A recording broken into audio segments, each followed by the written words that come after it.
And now, I, a big smooth reader, a cool deed to read about the lotus seed. My grandmother saw the emperor cry the day he lost his golden dragon throne. She wanted something to remember him by, so she snuck to the silent palace in the river of perfumes and plucked the seed from a lotus pod that rattled in the imperial garden.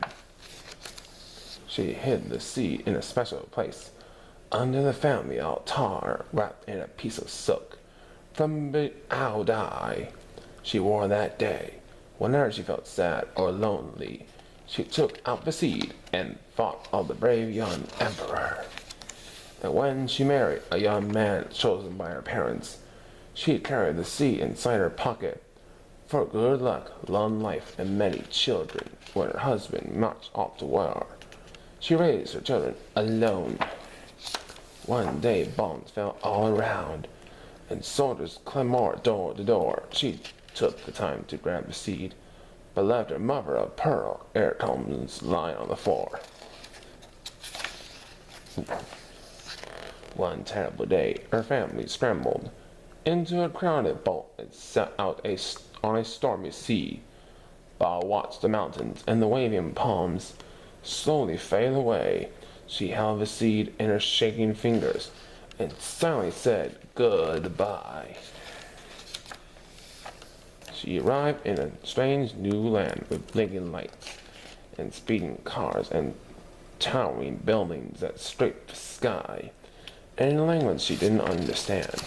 She worked many years, day and night, and so did her children and her sisters and her cousins too, living together on one big house. Last summer, my little brother found special seed and asked questions. He asked again and again. He never seen a lotus bloom or amber on a golden dragon throne. So one night he stole the seed from beneath the family altar and planted it in a pool of mud somewhere near Bob's onion patch. Bob cried and cried when she found out the seed was gone. She didn't eat, she didn't sleep, and my city brother forgot what spot of earth held the seed. Then one day in spring, my grandmother shouted, and we all ran to the garden and saw a beautiful pink lotus unfurling its petals so creamy and soft.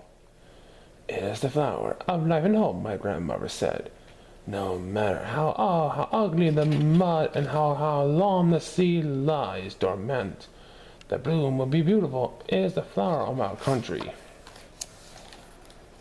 When the lotus blossom faded and returned into a pod, but gave each of her grandchildren a seed to remember her by, and she kept one for herself to remember the emperor by. I wrapped my seed in that piece of silk and hid it in a secret place. Someday I will plant it and give the seeds to my own children, and to tell them about the day my grandmother saw the emperor cry. The end. Well, we hope you like this cool book on that cool lotus seed. If you know this might need. So always keep on cool and help me keep this channel of mine growing.